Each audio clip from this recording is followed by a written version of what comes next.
Bom dia! Estamos aqui para falar sobre uma história da Bíblia e eu quero saber se hoje vocês vão saber quem sou eu, hein? Quem eu vou estar representando aqui nessa história.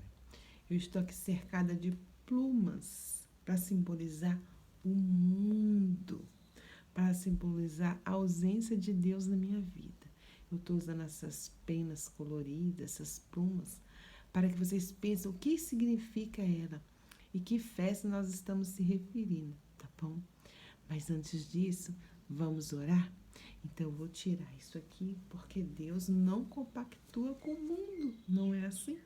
A Bíblia diz que a amizade com o mundo é inimizade contra Deus, não é assim? Então, nós não podemos, ter nenhum apego com as coisas do mundo. Então, a gente tem que se revestir das coisas do Senhor, não é?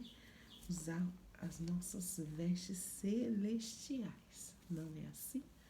Então, hoje vamos orar primeiramente para poder entender a palavra do Senhor, não é? Então vamos orar. Eu vou colocar meu óculos, tá bom? Porque eu já estou em meia idade. Então vamos orar. Senhor Jesus, eu te agradeço por essa oportunidade de estar aqui com os teus filhos, os juniores, para que possamos aprender a palavra do Senhor.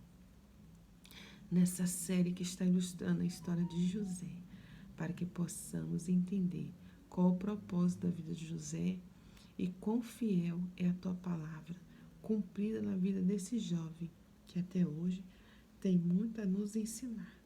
Em nome de Jesus te agradeço. Amém. Então, nós estamos na série A História de José, né? A história de José que fala assim, ó, hoje nós estudamos muitas coisas lá, a venda de José, a prisão dele, o tempo que ele ficou na casa de Potifar, tudo isso nós estudamos. Mas agora nós vamos para a parte onde eu entro, que é a parte aonde José conheceu a sua esposa, que sou eu. O meu nome é Asenate. Asenate, eu sou filho do sacerdote Potífera. Ele servia a um Deus que não era o Deus verdadeiro, é um Deus com D minúsculo. Mas Deus me alcançou através da vida do meu esposo. Sabe quem é meu esposo? José, gente. José. Aquele jovem tão maravilhoso, tão separado por Deus. E Deus me concedeu, mesmo eu sendo uma gentia, que não conhecia o Senhor, mas Deus me alcançou, achou graça em mim.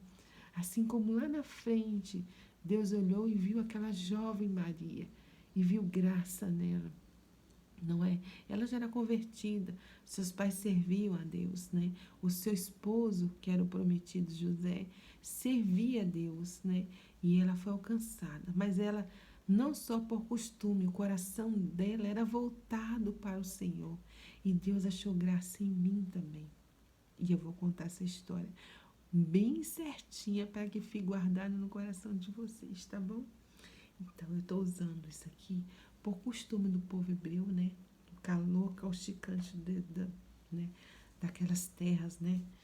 Então, eu vou contar a história que fala assim, ó, que tem por título Recompensado por Interpretações. Vocês lembram que na prisão, José, o meu esposo, interpretou os sonhos do padeiro e do copeiro e se cumpriu.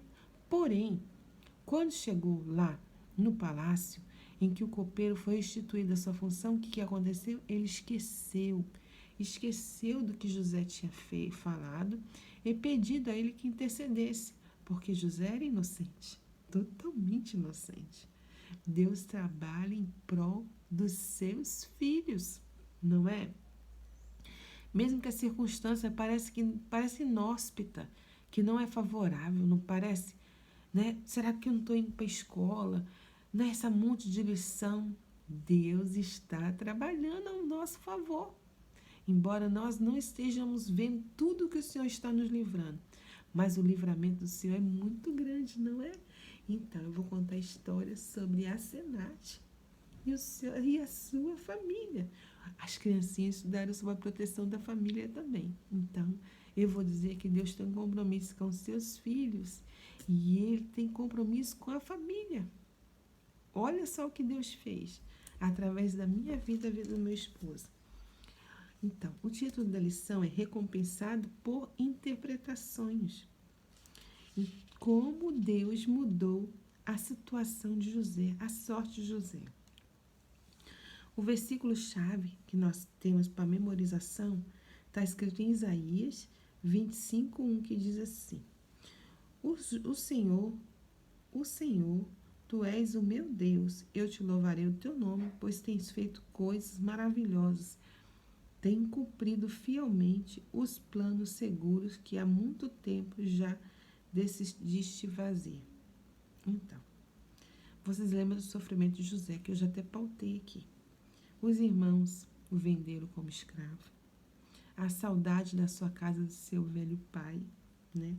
A mulher de Potifar, né, que foi usada como uma mulher ruim que queria acabar com a história e o ministério do meu esposo, mas isso não aconteceu, né? Nada disso alimentou o coração de José com coisas ruins. Agora eu vou perguntar para vocês. Por que José reagiu assim? Porque ele confiava na promessa. Há muito tempo atrás, Deus tinha dado um sonho para ele. Vocês lembram do sonho? Do sol e a lua? Que o sol ficava de pé e as estrelas se curvavam diante dele. Não era assim? Então, isso trouxe muito ciúme aos seus irmãos. Por isso que eles tomaram aquela atitude de vendê-lo como escravo. E perguntas, ele não deveria agir de outra maneira? Como você reagiria no lugar de José? Qual seria a sua atitude em relação a José? Se você agir diferente da atitude de José, que deixa como exemplo, você não vai viver o que José viveu. Então, a gente tem que viver uma vida de obediência e confiança no Senhor. Então, fala assim, o que é fidelidade? Fidelidade é a qualidade daquele que não falha, que não muda e que é firme e constante. Deus não é só bom em um período. Não, Ele é bom o tempo todo, Ele é longânimo o tempo todo. Então, o que aconteceu? Certo dia, Faraó amanheceu com um sonho. Ele teve um sonho. E ele sonhou que existia. Passava, na visão dele, 7 vacas gordas, vistosas. Logo em seguida, seguia 7 vacas magras.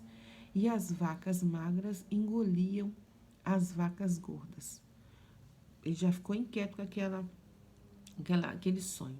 No outro dia, ele teve outro sonho. Ele sonhou que nascia no milharal 7 espigas formosas, bonitas, suculentas. E aí, logo em seguida, brotavam 7 espigas mirradas, sem muito fruto.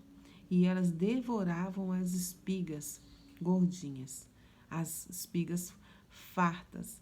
E ele ficou muito inquieto com aquela visão, com aquele sonho, porque ele sabia que a repetição dos sonhos simbolizava algo que Deus queria falar com ele, mas ele não conhecia a Deus ainda.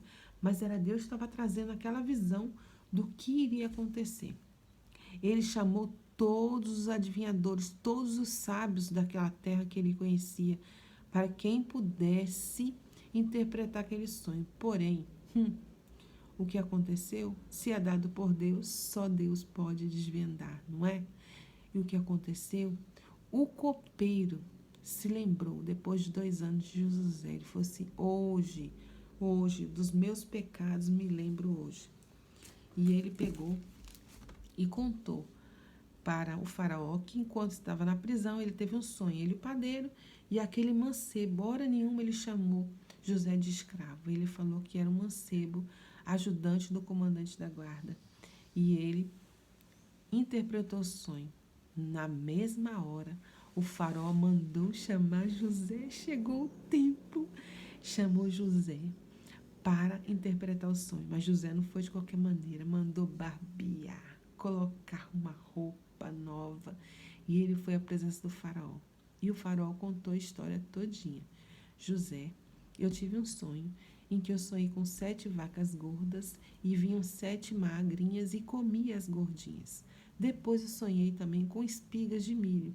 Nasciam 7 espigas e nasciam 7 mirradinhas. E as magrinhas conseguiam comer as gordinhas. Essa não é a ordem natural. O que você interpreta do sonho? José falou assim: eu não interpreto. Quem interpreta o sonho é o Deus que eu sirvo. E José falou assim que aquele sonho significava um tempo que viria, em que existiria uns 7 anos de muita fartura sobre a terra do Egito, em que eles poderiam plantar e colher com muita fartura. Mas logo em seguida viriam 7 anos de muita fome, onde nada conseguiria plantar e nem muito menos colher.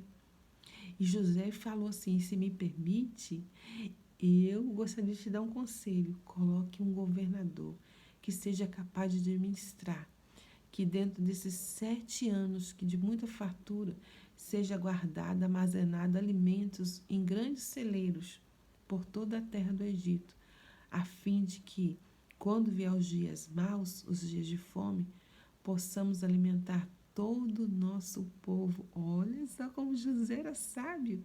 E aí o faraó falou: meu Deus, não falou isso que eu estou falando.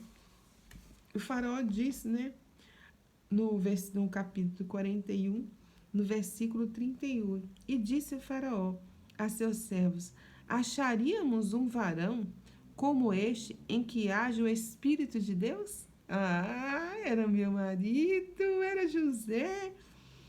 Aí, na mesma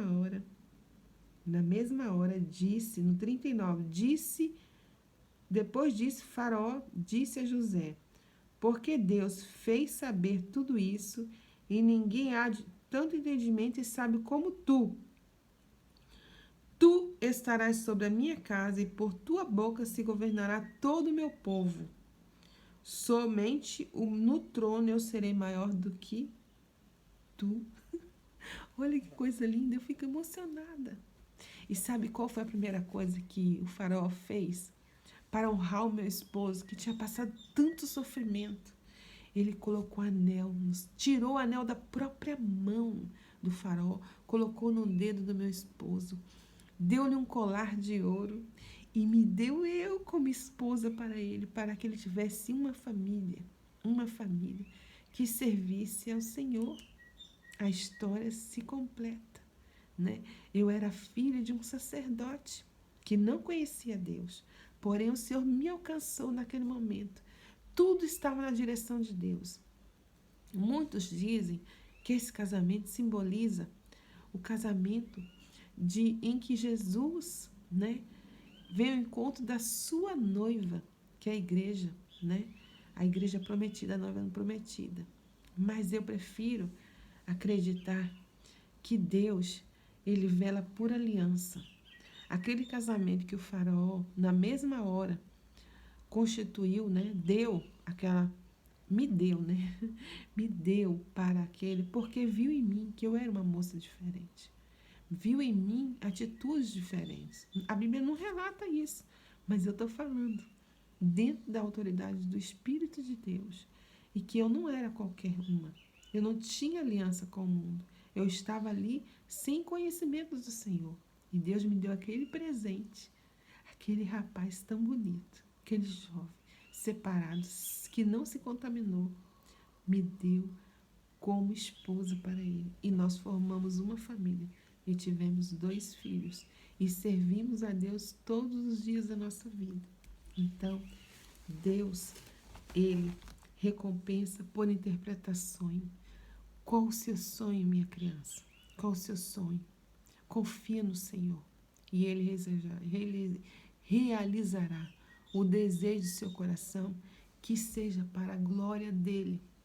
Assim como Deus honrou o meu esposo, José, abandonado, vendido, preso num cárcere, mas fiel ao Deus da promessa. Ele prometeu e Ele é fiel para cumprir, tá bom? Um beijo no coração de vocês, fiquem com Deus.